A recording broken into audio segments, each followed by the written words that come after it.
स्वागत है दोस्तों आप सभी का रामायस चैनल पर। मेरा नेम है रिचा। आज से जो हमारा सेशन होने वाला है वो बिहार पीएससी के लिए हम क्रैश कोर्स लेकर आएंगे।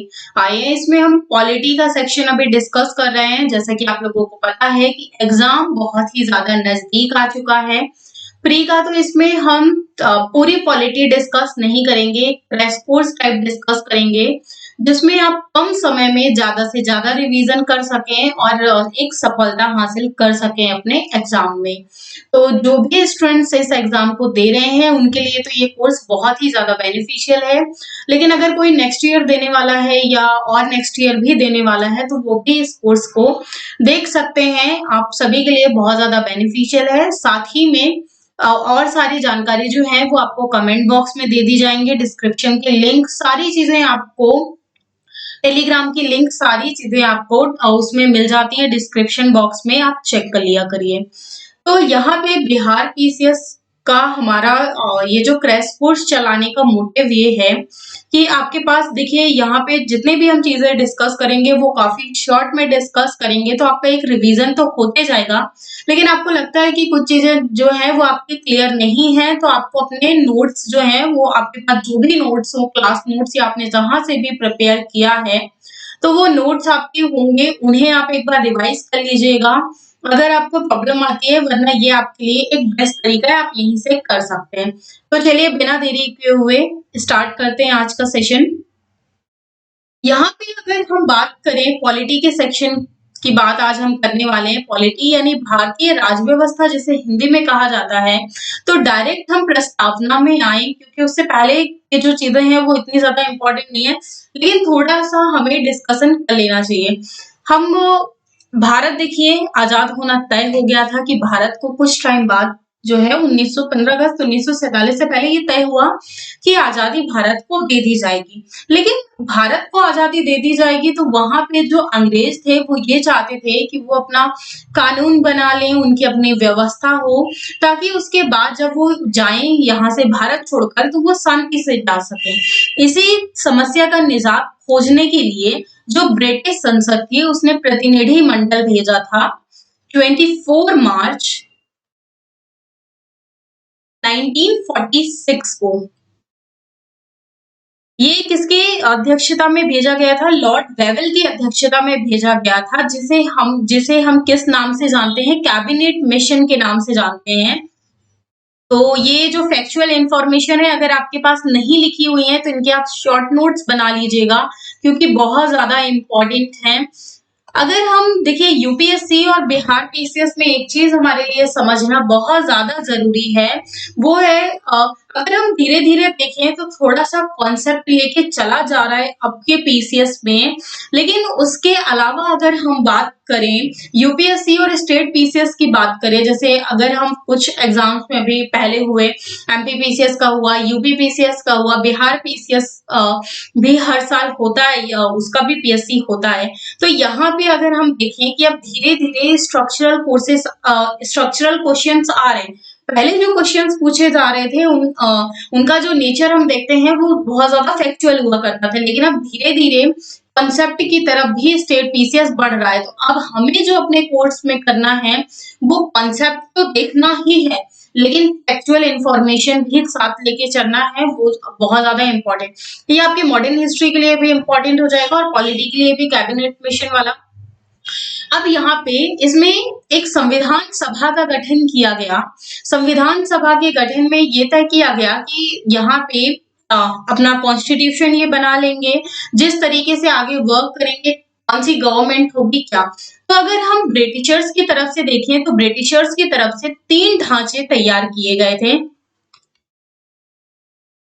जिसे हम ABC में बांटकर देख सकते हैं। ABC पहली में जो थे इसमें पश्चिमी क्षेत्र थे, पश्चिमी क्षेत्र जैसे कि मुस्लिम्स। यहाँ अगर संख्या देखें तो मुस्लिमों की ज्यादा थी। बी हिंदू बाहुल्य क्षेत्र था, यानी यहाँ पे संख्या जो थी वो हिंदुओं की बहुत ज्यादा थी। जैसे आज हम कह सकते हैं कि ये जो बी है यही आज का हिंदुस्तान है, क्योंकि अगर यहाँ पे देखें तो हिंदुओं की संख्या जो है वो ज्यादा है। वो मैं धर्म वगैरह से रिलेट करके नहीं देख बता रही हूँ, ये सिर्फ उस टाइम की व्यवस्था बता रही हूँ। और सी में पूर्वी मुस्लिम्स।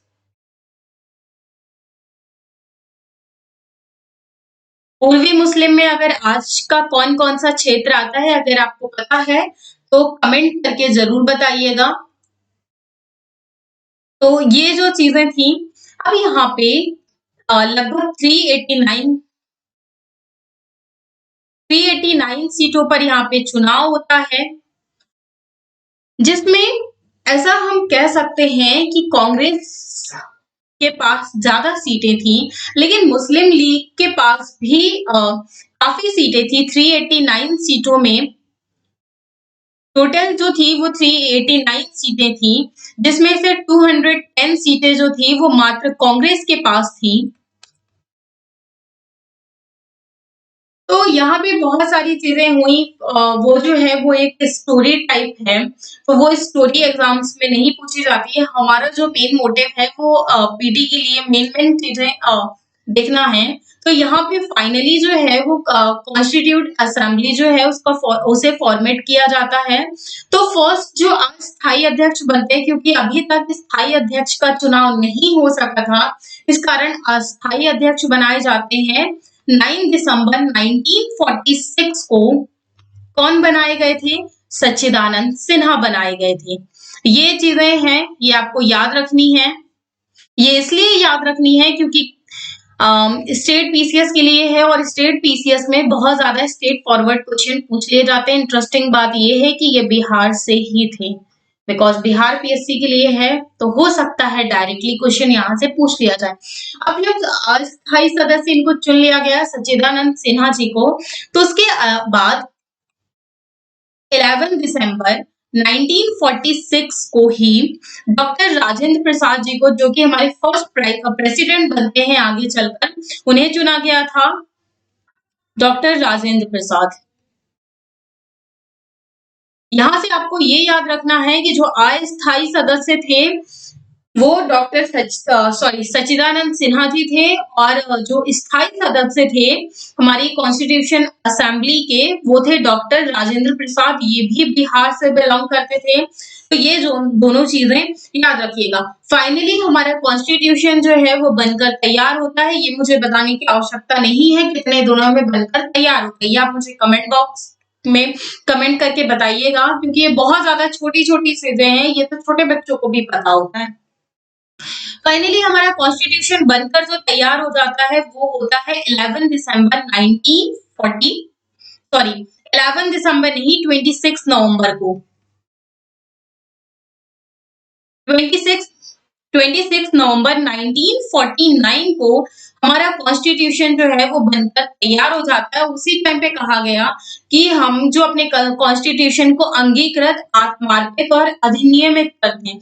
यहाँ पे सवाल ये उठता है कि अगर हमारा कॉन्स्टिट्यूशन जो है वो 26 नवंबर 1949 को अगर बनकर तैयार हो गया था, तो फिर इससे वहां पे क्यों नहीं इसे लागू किया गया? तो उस समय पे देखिए इसे इसलिए नहीं लागू किया गया था। पहले तो ये था कि हमारी कमेटी में ये बात रखी गई थी कि चलिए, अगर हमारी सत्ता की बागडोर भले ही किसी के हाथों में रहती है, लेकिन जो रूल होगा यहाँ पे, जो भी अथॉरिटी होगी वो सारी इंडिया की होगी, जो भी फैसले होंगे वो भी इंडियंस के ही होंगे।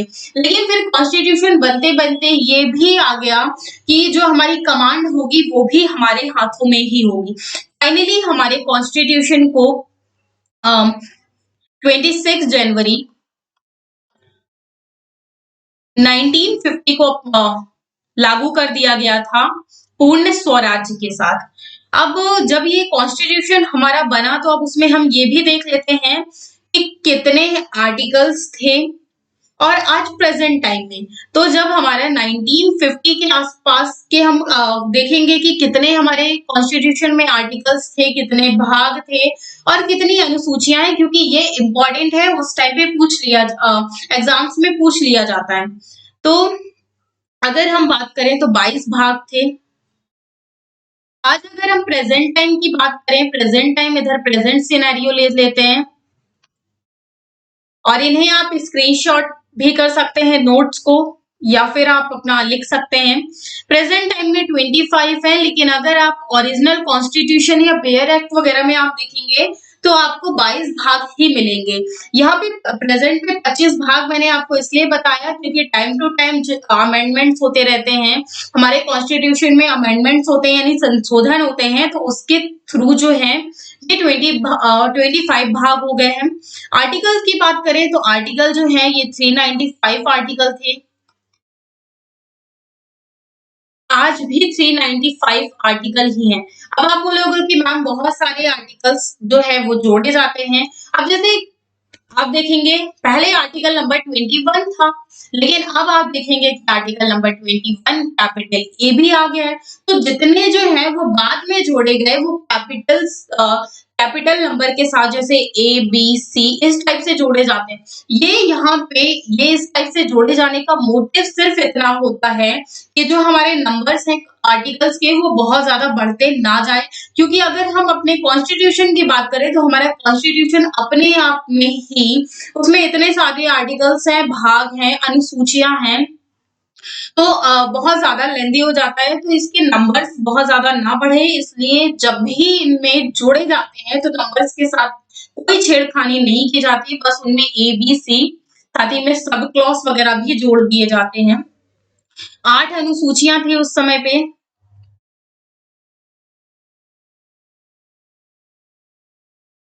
प्रेजेंट टाइम में 12 है।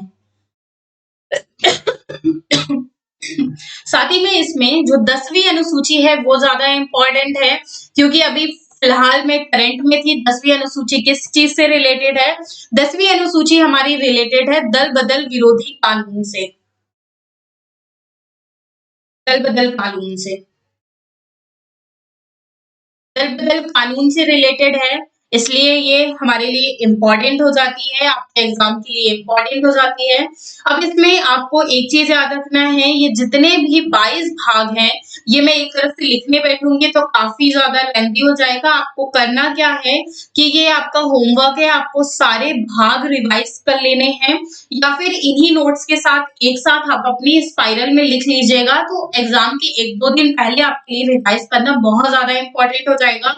सारे 22 जितने भी भाग हैं इन्हें एक बार रिवाइज आप कर लीजिएगा जरूर एग्जाम देने जाने से पहले, क्योंकि इसमें बहुत बार पीसीएस में या बिहार पीसीएस में ही हम अगर प्रीवियस ईयर के क्वेश्चंस देखें तो यहाँ पे हम देखते हैं कि डायरेक्टली क्वेश्चंस पूछ लिए गए हैं कि भाग 1 में क्या है, भाग 2 में क्या है।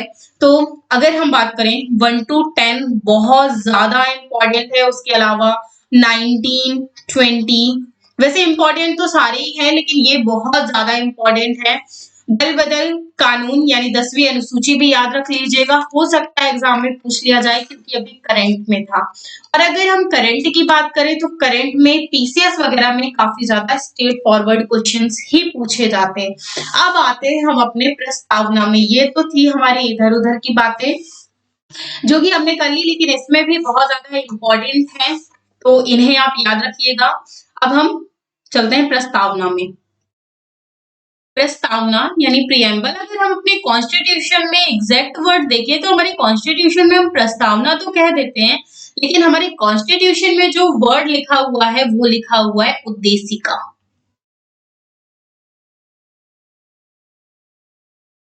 इंग्लिश में प्रियम्बल।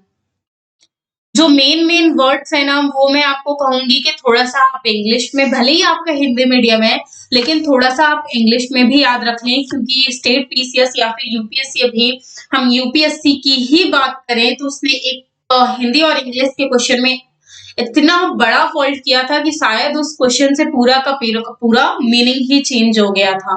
तो थोड़ी थोड़ी चीजें आपको इसमें देखनी है।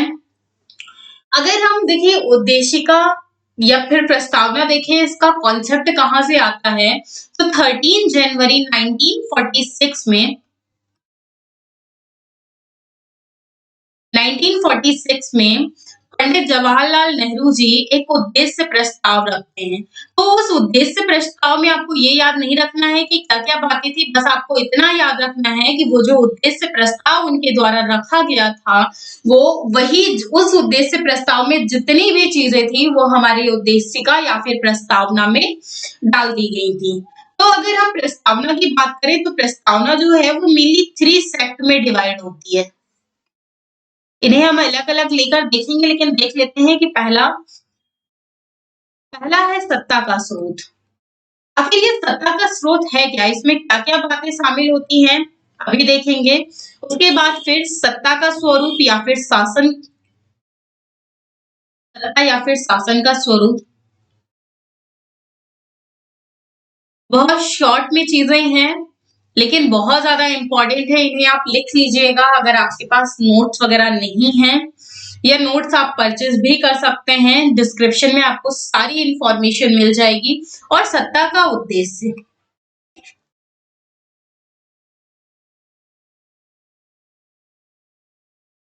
प्रस्तावना मेनली 3 पार्ट्स में डिवाइडेड होती है। सत्ता का स्रोत, फिर सत्ता या फिर शासन का स्वरूप और सत्ता का उद्देश्य। सत्ता के स्रोत कौन-कौन से हैं? तो सत्ता के स्रोत में सिर्फ आपको इतनी सी बात याद रखनी है, हम भारत के लोग।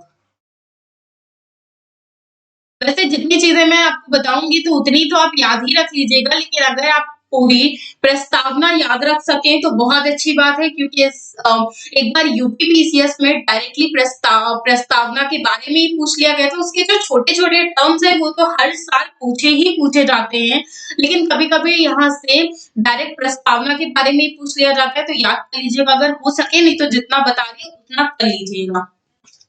तो हम भारत के लोग, अब सत्ता का स्रोत अगर कभी ये पूछ लिया जाए कि किस चीज में है, तो यहाँ पे डायरेक्टली आपको हम भारत के लोग लिखा हुआ है। हम भारत के लोग कौन? भारत की जनता। और यहाँ पे जितने भी कार्य होंगे, लोक प्रभुता, अगर एग्जाम में भारत की जनता आए, अगर एग्जाम में भारत के लोग पूछा जाए या फिर भारत की जनता, या फिर अगर एक इन शॉर्ट एक शब्द लिखा हो लोक प्रभुता, तो ये सारे वर्ड्स होंगे। तो सत्ता का स्रोत जो होगा वो जनता के द्वारा ही होगा। जैसे मान लीजिए कि गवर्नमेंट फॉर्म होती है या कोई गवर्नमेंट बनती है, तो मेनली वो सभी लोग जो वोट देते हैं उसके थ्रू ही बनती है। साथ ही में सभी के वोट्स की वैल्यू जो होती है वो भी एक ही होती है। चाहे मैं वोट दूं तो भी एक ही वैल्यू होगी, या फिर मुकेश अंबानी जी वोट दे तो भी एक ही वैल्यू होगी। इसमें हम आगे अभी हमें बहुत सारी चीजें डिस्कस करनी है, तो उसमें हम देखेंगे। अब हम देखते हैं सत्ता का स्वरूप या फिर शासन का स्वरूप। इसे नए उसमें देख लेते हैं, इसे अलग से डिस्कस करते हैं। तो सत्ता के स्वरूप की अगर हम बात करें, तो सत्ता के स्वरूप का मतलब ये है कि संपूर्ण प्रभुत्व संपन्न,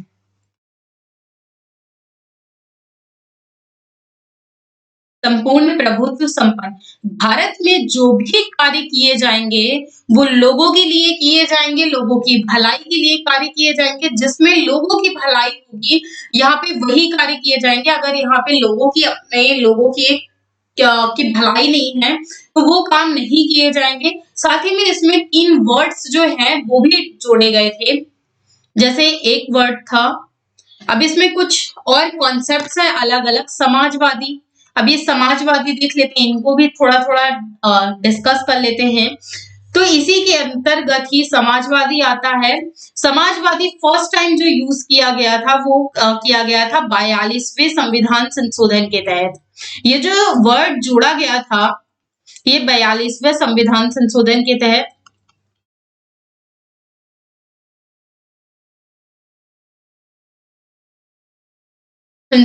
तहत जोड़ा गया था। अब समाजवादी अगर हम शब्द की बात करें, तो समाजवादी यानी समाज के बारे में, समाजवादी जो कॉन्सेप्ट है ये समानता की बात करता है। समानता की बात करता है। ऐसा समानता का मतलब ये नहीं है कि सभी लोग समान होना चाहिए। अगर लड़की है तो उसे लड़का बना दिया जाए, लड़का है तो लड़की बना दिया जाए। समानता का मतलब ये नहीं है। समानता का मतलब ये है कि समाज का एक वर्ग है जो हमारी सोसाइटी में प्रॉब्लम्स है, कोई एक उच्च वर्ग है और एक कोई निम्न वर्ग है, किसी के पास ज़्यादा पैसे हैं, किसी के पास कम पैसे हैं, तो उनको भी समान अवसर मिलना चाहिए। अगर हम समान अवसर की बात करें तो ये मानव के द्वारा ही ये भेदभाव जो है वो मानव के द्वारा किया गया, हमारी प्रकृति के द्वारा ये भेदभाव नहीं किया गया। हमारी प्रकृति में कोई एक पेड़ है तो उस पेड़ के फल जो थे वो कोई भी तोड़कर खा सकता था।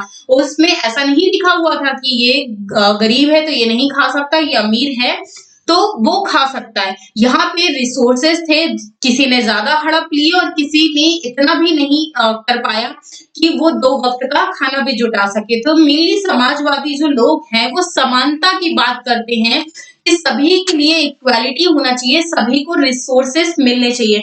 समाजवाद में अगर हम देखते हैं कि 2 विचारधाराएं आती है, पहली मार्क्सवाद या फिर साम्यवाद।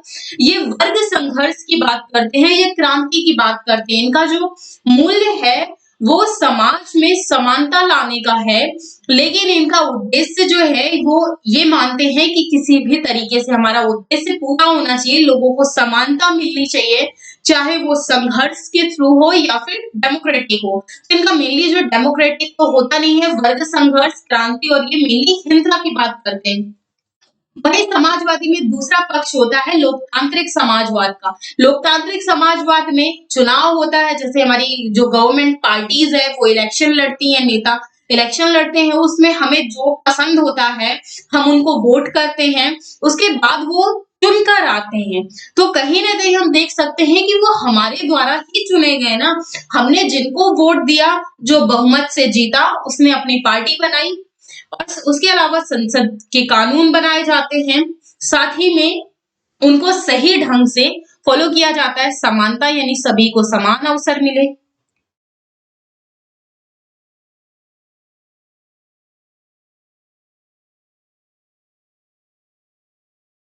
सभी को समान अवसर मिले, तो यहाँ पे ये बात आती है।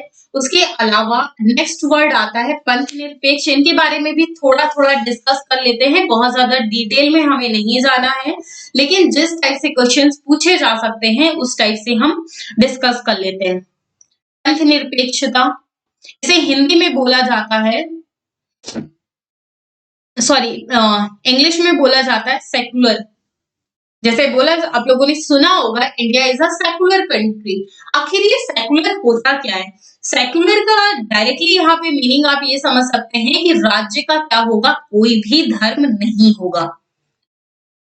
इंडिया में हम देखें हिंदू, मुस्लिम, सिख, ईसाई, पारसी, बहुत सारी रिलीजन के लोग रहते हैं, लेकिन क्या आपने इंडिया में ये स्पेसिफिक चीज सुनी है कि इंडिया जो है, इंडिया का हिंदू धर्म है, मुस्लिम धर्म है, क्रिश्चियनिटी या फिर सिख, तो इंडिया का जो है वो कोई धर्म नहीं है। राज्य जो है वो सभी धर्मों के लिए बराबर कार्य करेगा।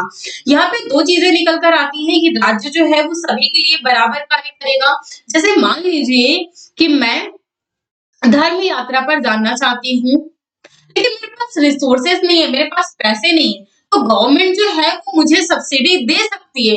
गवर्नमेंट मेरे लिए ये सुविधाएं प्रदान कर सकती है कि ठीक है आप जाना चाहते हो, आपके धर्म में ये चीजें होती है, आप उसे अगर फॉलो करना चाहते हो तो राज्य आपके साथ है। मान लीजिए कि मैं अगर हज यात्रा पर जाना चाहती हूँ तो भी गवर्नमेंट मुझे सब्सिडी दे सकती है, क्योंकि ये चीजें जो है वो मेरे धर्म में फॉलो होती हैं। तो पंथ निरपेक्षता में आपको डायरेक्टली ये बात याद रखनी है कि राज्य का कोई भी राजकीय धर्म नहीं होगा।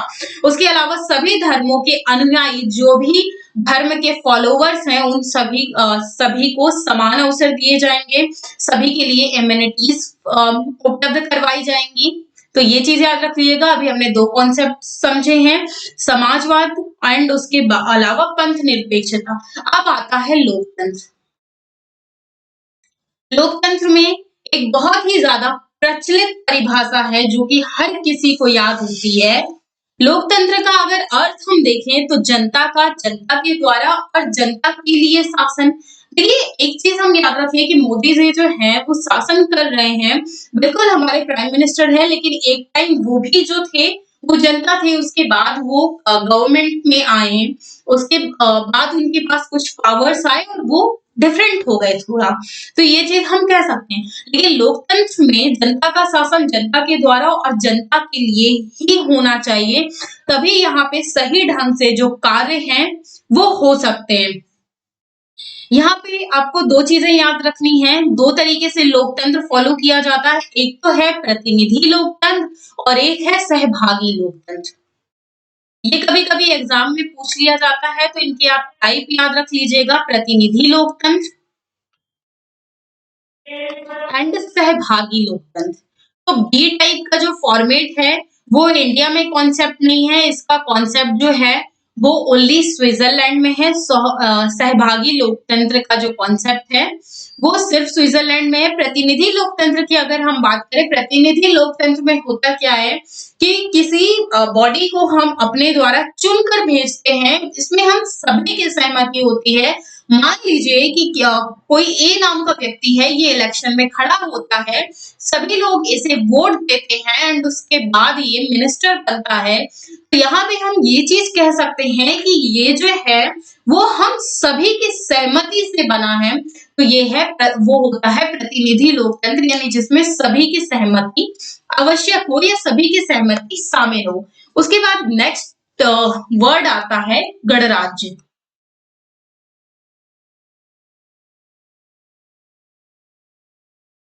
गणराज्य यानी रिपब्लिक।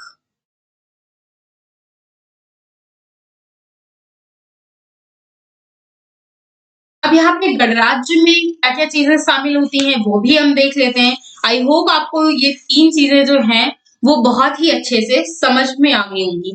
यानी यहाँ पे गणराज्य में कोई भी एक बॉडी होती है, यहाँ पे जो चीजें होती हैं वो वंशानुक्रम नहीं होती, यानी जो सर्वोच्च बॉडी होगी वो या जो संवैधानिक पद होगा उसमें पहली बात तो ये कि भारतीय नागरिक होगा।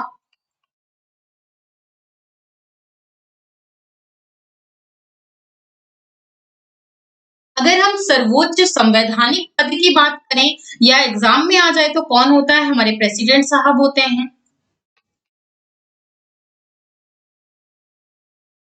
तो यहाँ पे ये इनमें क्या किया जाता है, मनोनयन किया जाता है, वो इलेक्शन लड़ते हैं उसके बाद जीत सकते हैं। साथ ही में अगर क्वेश्चन ये आए कि भारत में कितने बार प्रेसिडेंट बन सकते हैं, तो अगर किसी का मन है 2 बार, 4 बार, 5 बार, कोई भी बन सकता है, कोई भी इलेक्शन लड़ सकता है, अगर उसके बाद जीतता है तो वो बन सकता है। यहाँ पे लिमिटेशंस नहीं है कि वो 1 बार बन सकता है, 2 बार बन सकता है, 3 बार। लेकिन अगर हम परंपरागत तौर पे देखें तो जनरली लोग जो होते हैं वो एक ही बार प्रेसिडेंट रहते हैं। ये परंपरागत है, लेकिन हमारे कॉन्स्टिट्यूशन में ये चीजें नहीं है। लेकिन यहाँ पे इलेक्शन होगा, वंशानुक्रम नहीं होगा। जैसे मान लीजिए कि प्रेसिडेंट ए नाम का व्यक्ति बन गया, अब ए के बच्चे हुए, उसके बच्चे हुए, उसके बच्चे हुए, तो वो बनते गए। तो गणराज्य में आपको गणराज्य की जो परिभाषा याद रखनी है, तो जिस राज्य का प्रमुख जो है वो वंशानुगत या मनोनीत ना हो, बल्कि जनता के द्वारा निर्वाचित हो, यानी जनता के द्वारा उसका निर्वाचन होना चाहिए, जनता ने उसे इलेक्ट किया हो। तो हमारे जो प्रेजेंट प्रेसिडेंट हैं उनका जनता के द्वारा उन्होंने इलेक्शन लड़ा, जनता के द्वारा उन्हें चुना गया। तो ये चीज याद रखिएगा। आई होप आपको सारी चीजें जो है वो बहुत क्लियर हो रही होंगी, और अगर नहीं क्लियर हो रही होंगी, कोई भी डाउट हो तो आप कमेंट बॉक्स में डाउट अपना डाल दीजिएगा, मैसेज करिएगा कमेंट बॉक्स में। कोई सजेशन हो वो भी कमेंट करिएगा, साथ ही में डिस्क्रिप्शन बॉक्स चेक कर लीजिएगा। तो आपकी जो भी प्रॉब्लम्स होंगी उन्हें नेक्स्ट वीडियो में, या अगर कोई क्वेश्चन होंगे तो उनके नेक्स्ट वीडियो में हम आंसर देने की जरूर कोशिश करेंगे। अब आखिर सत्ता का लक्ष्य हमने 2 टाइप डिस्कस कर लिए, सत्ता का स्रोत, सत्ता का स्वरूप, और उसके अलावा सत्ता का लक्ष्य। आखिर सत्ता जो स्थापित की जाती है उसका लक्ष्य क्या है, क्यों स्थापित की गई सत्ता। तो सत्ता के लक्ष्य की भी बात कर लेते हैं।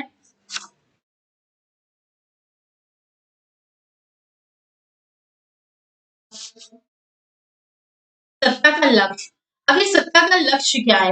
सत्ता का लक्ष्य की अगर हम बात करें, भारत के जितने भी नागरिक हैं उन सभी नागरिकों को न्याय, स्वतंत्रता, समानता और बंधुता उपलब्ध करवाना, देश की एकता और अखंडता को बनाए रखना, ताकि जितने भी लोग हैं उन्हें समान अवसर मिल सके, एकता स्थापित रह सके, क्योंकि ये जो हमारी कंट्री है, जो हमारा देश है, इसमें सभी धर्म के लोग रहते हैं, तो सभी धर्मों में आदर सत्कार बना रहना चाहिए। सभी लोगों में, भले ही वहां पे लोगों में ये नहीं होना चाहिए हमारा धर्म, हमारी जाति जो है वो सर्वोच्च है, वो कॉन्सेप्ट नहीं होना चाहिए।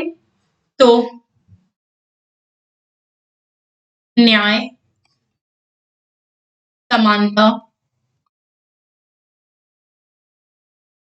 बंधुता,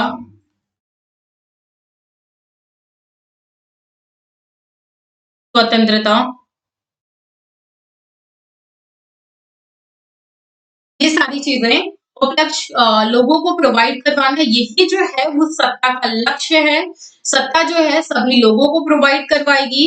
उसके अलावा यहाँ पे एक बात याद रखिएगा कि जब हमारा कॉन्स्टिट्यूशन अमेंडमेंट यानी 42nd अमेंडमेंट हुआ था, तो उसमें 3 टर्म जोड़े गए थे। पहला था समाजवादी, जिसके बारे में डिस्कस कर चुके हैं, पंथ निरपेक्ष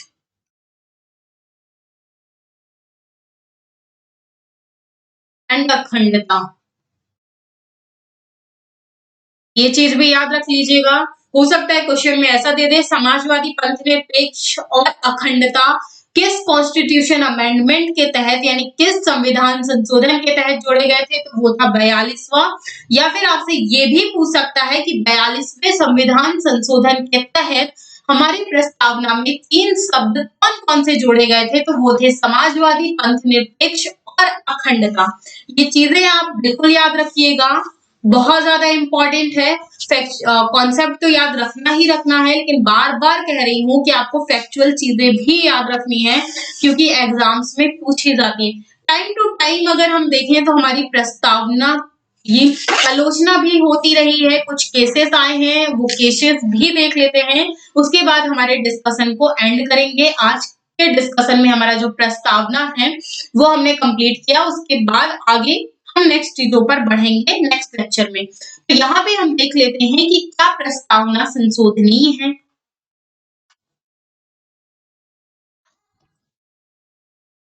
क्या प्रस्तावना संशोधनीय है, बहुत ज्यादा डिटेल में नहीं आपको जाना है, मीन्स की उससे हम नहीं डिस्कस कर रहे हैं, ओनली हम प्री के बेसिस पे डिस्कस कर रहे हैं। तो यहाँ पे आपको ये चीज याद रखनी है कि क्या प्रस्तावना संशोधनीय है। तो इसमें कुछ केसेस आए। पहला केस आया था बेरूबाड़ी केस।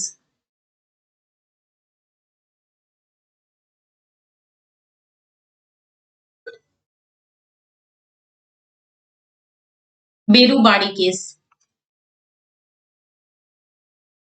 अभी बेरूबाड़ी केस जो था ये 1960 का केस था। और इसमें क्या कहा गया, तो पहली चीज तो आपको ये याद रखना है कि इस केस में ये कहा गया कि जो हमारी प्रस्तावना है वो संशोधनीय नहीं है। इसमें ये कहा गया कि प्रस्तावना जो है वो हमारे कॉन्स्टिट्यूशन का अंग नहीं है, इसलिए इसमें संशोधन जो है वो नहीं किया जाना चाहिए। उसके बाद नेक्स्ट केस आता है जो कि बहुत ज्यादा एक मिनर्वा मिल्स केस था। इसमें कहा गया था कि हाँ, हमारी जो प्रस्तावना है वो संशोधनीय है। उसके बाद LIC केस आया था, इसमें भी हाँ कहा गया था। लेकिन वर्तमान स्थिति में अगर हम देखें, एक केस और आता है केशवानंद भारती केस। ये एक काफी निर्णायक केस होता है, क्योंकि एग्जाम में ये क्वेश्चन बहुत ज्यादा आता है कि क्या प्रस्तावना संशोधनीय है, क्या उसमें परिवर्तन किए जा सकते हैं, या फिर या फिर अप्रवर्तनीय है। तो इसमें ये कहा गया था कि जो हमारी प्रस्तावना है वो हमारे कॉन्स्टिट्यूशन का अंग है। केशवानंद भारती केस में कहा गया था, और अगर प्रस्तावना हमारे कॉन्स्टिट्यूशन का अंग है तो इसमें चेंजेस जो है वो किए जा सकते हैं या संशोधन किए जा सकते हैं। अब प्रेजेंट टाइम की स्थिति देख लेते हैं कि आखिर प्रेजेंट में क्या सिनेरियो है इसमें। तो पहली बात तो ये कि प्रस्तावना जो है ये संविधान का अंग है हमारे। दूसरी बात, प्रस्तावना में संशोधन किया जा सकता है। तीसरी बात, अगर प्रस्तावना में कोई भी मूल ढांचा पाया जाता है या फिर उस मूल ढांचा, तो यहाँ पे जो मूल ढांचा होगा उसमें संशोधन नहीं किया जा सकता। यानी जो मूल बातें हैं, जो पुरानी बातें हैं और जो ऑलरेडी हमारे कॉन्स्टिट्यूशन में लिखी हुई है या रखी जा चुकी है, तो उनमें क्या है, संशोधन नहीं किया जा सकता और चीजों में संशोधन किया जा सकता है। प्रस्तावना में अभी तक सिर्फ एक ही बार संशोधन किया गया है। हो सकता है ये क्वेश्चन भी स्टेट पीसीएस में पूछ लिया जाए, या बिहार में ही हम बिहार के बारे में देख रहे हैं कि किस कॉन्स्टिट्यूशन अमेंडमेंट के तहत हमारे प्रस्तावना में संशोधन किया गया था। बार बार आपका आंसर हो जाएगा 42nd अमेंडमेंट एक्ट, 42वां संविधान संशोधन। ठीक है, लेकिन यहाँ पे ये चीज याद रखिएगा, अगर ये पूछ लिया जाए कि क्या अभी तक कुछ हटाया गया है हमारी प्रस्तावना से, तो नहीं, अभी तक कुछ हटाया नहीं गया, सिर्फ जोड़ा गया है समाजवादी, पंथ निरपेक्ष और अखंडता। और यही चीजें, यही जो बातें मैंने आपको बताई, ये केशवानंद भारती केस में कही गई थी। तो इतनी जो चीजें थी ये हमारे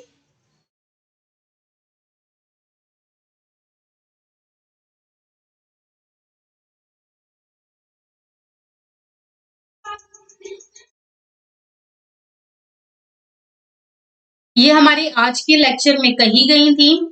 तो यहाँ पे हम देख लेते हैं कि क्या क्या बातें थी, और आज के सेशन को हम यहीं पे एंड करते हैं। मिलेंगे आपसे नेक्स्ट लेक्चर में।